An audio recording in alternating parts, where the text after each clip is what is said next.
स्वागत है आप सभी का सागर स्पोर्ट्स चैनल में। इंग्लैंड वर्सेस इंडिया का तीसरा टेस्ट मैच चल रहा है जो कि राजकोट में हो रहा है। वो आज तीसरा दिन का सत्र समाप्त हुआ। पहला सेशन शेयर्ड रहा, दूसरा सेशन इंडिया का नाम रहा, तीसरा सेशन भी इंडिया का नाम रहा। और बेसबॉल, ये बेसबॉल क्या होता है इंडिया में आके पता चल गया। बेसबॉल क्या होता है, तो यहाँ पे सिर्फ जैस बॉल चलते हैं। क्या मारा है यशस्वी जायसवाल, यशस्वी भवा क्या मारा है भाई साहब, तोड़ के रख दिया है। चाहे जिमी एंडरसन हो, चाहे फिर माकूड हो, या फिर टॉम हार्टली हो, या फिर जो रूट हो, ये क्या करने आए हैं भाई। हमें तो लग रहा था 445 रन इंडिया ने बना के कम रन बनाए हैं। ऊपर से दूसरा दिन में जो इंग्लैंड ने तुड़ाई करी थी इंडिया की, सेम तुड़ाई वहीं हो गई आज उनकी। 5 के स्ट्राइक, 5.5 रन के स्ट्राइक रेट से वो चल रहे थे कल, आज हम चल रहे हैं। इंग्लैंड 207 रन पे 2 विकेट के नुकसान पे दूसरा दिन समाप्त हुआ था। जब तीसरा दिन में जब सुबह का सेशन जब स्टार्ट हुआ पहला सेशन, तो जो रूट और बेन डकेट जो कि 133 रन पे खेल रहे थे, और आज ज़्यादा रन नहीं कर पाए हैं क्योंकि जब बेसबॉल चल रहा था उसमें जो रूट एक क्लासिकल प्लेयर है। अब क्लासिकल प्लेयर के लिए क्या होता है ना, जो बेसबॉल काम नहीं करता है। बेसबॉल ब्रेंडन मैकलम के जब से मतलब वो हेड कोच बने हैं तब से जो रूट का कुछ, अब कहते हैं ना खरबूजे को देख के खरबूजा रंग बदलता है, वही जो रूट कर रहे हैं। जो रूट भी मारने की कोशिश कर रहे थे आड़ा टेढ़ा शॉट जी, ताकि हम भी अपने स्ट्राइक रेट बढ़ा सके। और सामने थे कौन, गेंदबाज जो कि अभी भी फिलहाल बने हैं दुनिया का पहला गेंदबाज जो कि तीनों फॉर्मेट में नंबर 1 का पायदान हासिल किया। उनका नाम था जसप्रीत बुमराह। वो आए हैं सामने और वो बॉलिंग कर रहे थे, और उनको मतलब जो रूट आड़ा टेढ़ा लेना चाह रहे थे, लेकिन क्या हुआ ना, जब वो मारे तो पीछे यशस्वी जायसवाल को कैच थमा बैठे। रिवर्स स्वीप की कोशिश को मारने की कोशिश की और फिर आउट हो गए।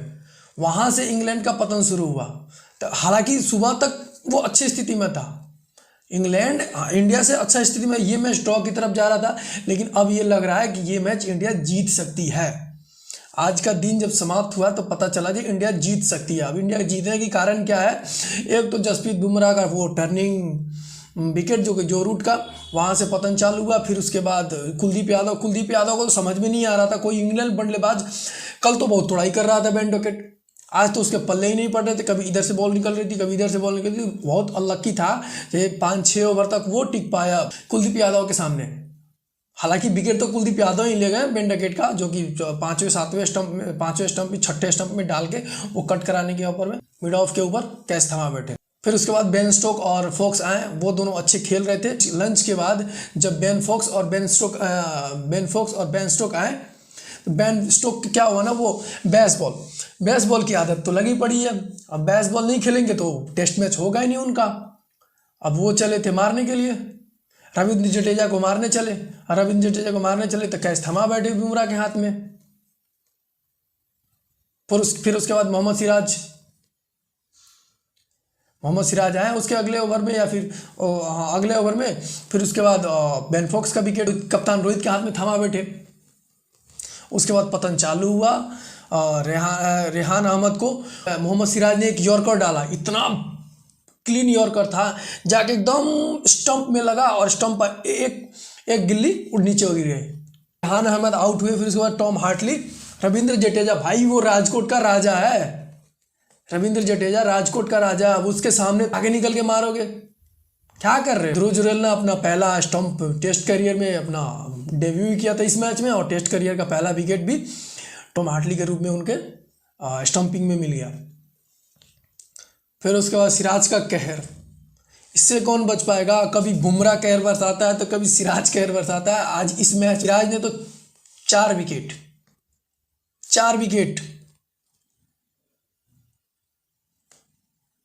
सिराज ने फिर 4 wicket. Jimmy Anderson last wicket था, जो जिमी एंडरसन का वो विकेट बोल्ड मार दिया सीधे। ये बेसबॉल गई कहाँ।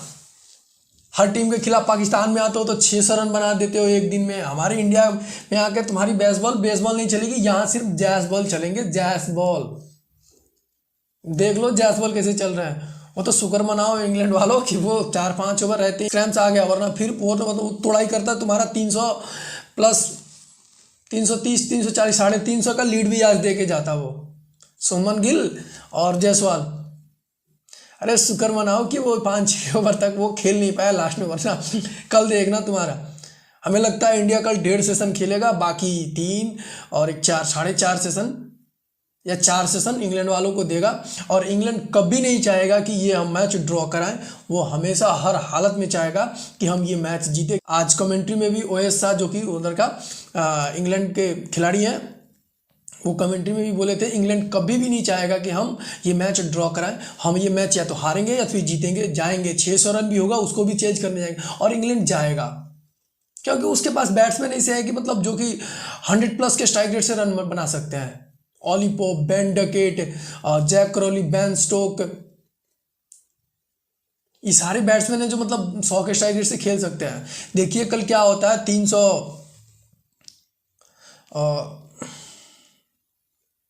322 रन की तो लीड ले चुकी है इंडिया। आइए देखते हैं मतलब इंडिया की तरफ से कौन सबसे ज़्यादा रन आज। पहले पारी में तो 445 रन, जिसमें 2 शतक भी थे और एक 50 करने से चूक गया ध्रुव जुरेल और एक सरफराज खान जो कि 62 रन बना के रन आउट हो गया था। फिर उसके बाद जब सेकेंड इनिंग आई, सेकेंड इनिंग में यशस्वी जायसवाल, शुरू में तो डिफेंस हमें लग रहा था ये यशस्वी जायसवाल खेलेंगे, क्या खेल रहे हैं। रोहित शर्मा तुड़ाई कर रहे थे, अनफॉर्चुनेटली रोहित शर्मा स्वीप मारने की कोशिश में जो रूट का बॉल लग गई, LBW हो गए। फिर उसके बाद आए हमारे प्रिंस गिल, फिर उसके बाद सुमन गिल ने भी पारी का स्टार्ट एकदम धीरे से किया।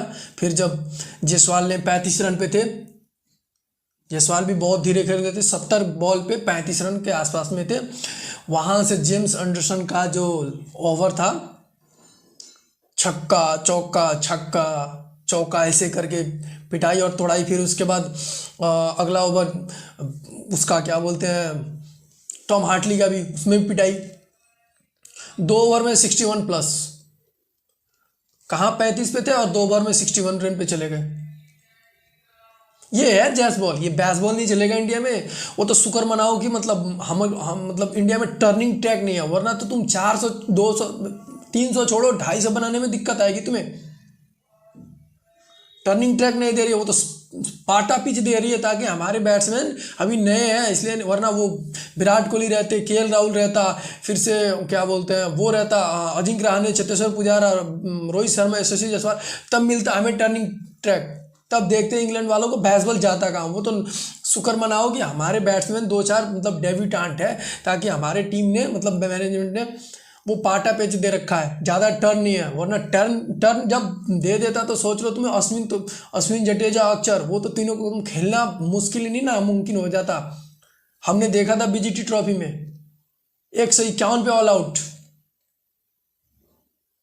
170 पे ऑल आउट, वो भी ऑस्ट्रेलिया टीम जिसकी बल्लेबाजी 9 नंबर 10 नंबर तक है, वो टीम आउट हो जाती थी। तुम तो बेसबॉल खेलते हो भाई, तुम्हारे तो 200-250 में तुम तो निपट जाते। तो शुक्र मनाओ कि इंडियन मैनेजमेंट ने पाटा पिच दे रखा है। इस मैच की समरी ये रहा कि पहली बैटिंग करते हुए इंडिया ने 445 रन बनाए। इंग्लैंड जब दूसरी बैटिंग करने आए तो वो 319 रन पे बनाए, 319 रन, जिसमें सबसे ज़्यादा रन उनका बेन डकेट का था जो कि 153 रन। उसके बाद ऑली पॉप 39 और बेन स्टोक जो कप्तानी पारी खेल के गए हैं 41 का, बाकी सब 13-18 करके बनाए हैं। इसमें सबसे ज़्यादा विकेट था मोहम्मद सिराज का जो कि 21 ओवर कराए हैं, 4 विकेट उनके नाम रहा है। 15 ओवर बुमराह कराए हैं, 1 विकेट उनके नाम रहा है। कुलदीप यादव 18 ओवर कराए, 2 विकेट उनके नाम रहा है। ये दोनों विकेट उनके, एक जॉनी बैरिस्टो और एक बेन डकेट, दोनों खतरनाक बल्लेबाज थे, दोनों खतरनाक बल्लेबाज थे। और क्या कहते हैं ना, जो रूट का क्या कहा जाए उनको, इस मैच में हमको लगता है इंग्लैंड मैनेजमेंट ने जो रूट को ये बोल के लाया है कि आपको बैटिंग नहीं करनी है, आपको सिर्फ बॉलिंग ही करनी है। भाई साहब उनका 5 पारी हो चुका है, 5 पारी में 70 रन बनाए हैं जो कि औसतन 14 का आ रहा है। ओवर वो 90+ फेंक चुका है, रन 70 है प्लस ओवर हो गया है, ये क्या फैब 4 का हिस्सा है, उसका रन नहीं आ रहा है। ये सारे के सारे इंग्लैंड मैनेजमेंट ने जो वो बेसबॉल का जो वो दिया है ना, वो टैग, फिर उसके बाद जो रूट का कोई काम नहीं है टीम में, स्पिनर ही ऑफ स्पिनर ही काम आएंगे भाई। टेस्ट को टेस्ट की तरह खेलो, और नहीं खेलोगे तो यही हाल होगा। एक सेशन में 5 विकेट, यही हाल होगा। एक सेशन में 5 विकेट, एक समय पे 207 पे 2 विकेट और 319 पे 10 विकेट, यही होगा।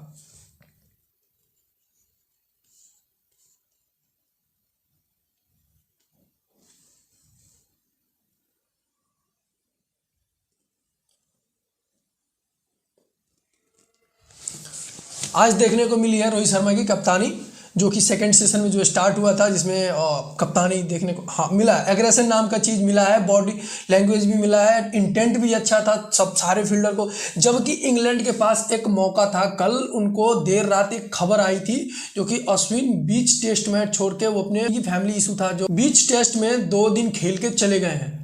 उनके पास मौका था जी कि मेन बॉलर 500 विकेट लेने वाला एक बॉलर जिनका नाम अश्विन है, वो मैच में नहीं था। इंडिया के पास 4 ही गेंदबाज थे, बुमराह, सिराज, कुलदीप और जडेजा। इंग्लैंड के पास मौका था, लेकिन ये इंग्लैंड ये भी नहीं भुना पाई। 319 पे ऑल आउट हो गई, जो कि 207 रन पे 2 विकेट भाई देखने वाला था। हमें लग रहा था जी ये 400 450 बनाएंगे, और उसके बाद फिर से इंडिया ये मैच ड्रॉ की तरफ में ही जा रहा था, क्योंकि आज पूरा दिन बैटिंग इंग्लैंड की करनी थी। फिर कल इंडिया आती बैटिंग करने, 200 250 या 300 बनाती। फिर परसों मैच जो 5वें दिन का था, वो मैच या तो इंग्लैंड पूरी दिन खेल के ड्रॉ कराता, या फिर 10 विकेट दे के वो हार जाता, या फिर जीत भी सकता था। बेसबॉल की तरीके से वो जीत भी सकता है भाई। बेन डेकेट के जैसा अगर 3 प्लेयर खेल गए तो फिर जीत जाएंगे। दूसरी पारी में यशस्वी जायसवाल 104 रन, जैस बॉल भाई, पारी देखने लायक थी, देखने लायक थी पारी। वो कहते हैं ना, कभी कट कभी पुल, कभी कट कभी पुल, लेग साइड पे कभी ऑफ साइड पे, एकदम बंदा हिट किए जा रहा है। कोई ऐसा बॉलर नहीं है जिसको नहीं मारा है यशस्वी जायसवाल, कोई ऐसा बॉलर। बेन स्टोक को मतलब ये हो गया था कि मैं कौन सी बॉलर लगाऊं, कहाँ से बॉलर लाऊं, कौन सी बॉलर लगाऊं भाई जो इसको रोक सके, पर रोकने वाला कोई नहीं था। वो तो शुक्र मनाओ कि उसकी कमर में स्क्रैम्स आ गया, मतलब जो कि वो रिटायर्ड हर्ट होके पार गए। फिर रजत पाटीदार आए हैं, रजत पाटीदार आए हैं जो कि ये गोल्डन डक होके, और टॉम हार्टली के बॉल पे मिड ऑन पे कैच। पिछले मैच में जो विशाखापट्टनम में इनका डेब्यू था, उसमें पहले इनिंग्स में उनका इंटेंट अच्छा था, लेकिन इस मैच का पहले इनिंग्स में भी इंटेंट कुछ खासा नहीं दिखा, और इस मैच का दूसरी इनिंग्स में भी कुछ नहीं कर पाए, 0 रन पे आउट होकर चले गए। अब नाइट वॉचमैन के तौर पे अश्विन अन्ना तो थे नहीं, अश्विन अन्ना तो वो तो फैमिली इमरजेंसी की वजह से वो तो कल रात देर रात निकल चुके हैं। तो नाइट वॉचमैन के तौर पे कुलदीप यादव आए, जो कि 15 बॉल 3 रन अभी नाबाद है। सुमन गिल 65 बना के नाबाद है। कल फिर से बैटिंग करने इंडिया आएगी, इंडिया बैटिंग करने आएगी। कुलदीप यादव जैसे ही गिरेंगे, अगर यशस्वी जायसवाल उनका वो सही होता है तो फिर वो बल्लेबाजी करने आएंगे। और कल हमें लगता है कि इंडिया 1.5 या 2 सेशन खूब ज़्यादा से ज़्यादा 2 सेशन तक खेलेगी, और कल बल्लेबाजी उस ताबड़तोड़ खेलेगी, क्योंकि 322 रन का तो लीड हो चुका है। बाकी अगर 2 सेशन खेल के भी अगर वो 200 रन बना देते हैं तो 500 तक का टारगेट देगा इंग्लैंड को, ताकि ताबड़तोड़ इंग्लैंड खेलेगी और विकेट अपना अपना देखी जाएगी, 10 विकेट लेके। ये इंडिया टीम अभी एकदम मजबूत स्थिति में आके खड़ी हुई है, ये मैच हम जीत सकते हैं। ये रहा मैच का पूरा रिपोर्ट। पहले बल्लेबाजी करते हुए इंडिया 445 बनाया 10 विकेट के नुकसान पे। दूसरी तरफ से जब इंग्लैंड ने बल्लेबाजी करने आया तो 319 रन 10 विकेट के नुकसान पे। और फिर से जब दूसरी पारी में दूसरी इनिंग्स में इंडिया ने बल्लेबाजी करने आया तो 196 पे 2 विकेट खोके, जो कि पहला विकेट जो कि रोहित शर्मा का था और दूसरा विकेट रजत पाटीदार जो गोल्डन डक होके। इसके पहले वाले मैच में विशाखापट्टनम में जसप्रीत बुमराह का बोल वाला था 9 विकेट। इस मैच में मोहम्मद सिराज 4 विकेट अभी ले चुके हैं। अगर दूसरे इनिंग में 2-3 ले लेंगे तो फिर उनका ये मैच में वो उनका अच्छा प्रदर्शन रहेगा, क्योंकि अभी तक का सिराज का सबसे बेस्ट प्रदर्शन रहा 4 विकेट, वो भी घरेलू पिच पे। बाकी बाहर तो वो तो मालूम ही है, स्विंग सीम, स्क्रैम्बल सीम, रिवर्स स्विंग, ये कराने में तो माहिर है हमारे इंडियन बॉलर्स। सो फाइनली ये आज का पूरा मैच रिपोर्ट रहा। Thank you so much for watching. मिलते हैं नेक्स्ट अपडेट में। चैनल को अगर सब्सक्राइब नहीं किया तो सब्सक्राइब कीजिए, अगर फेसबुक पेज पर देख रहे हैं तो फॉलो कीजिए। जय हिंद, जय भारत।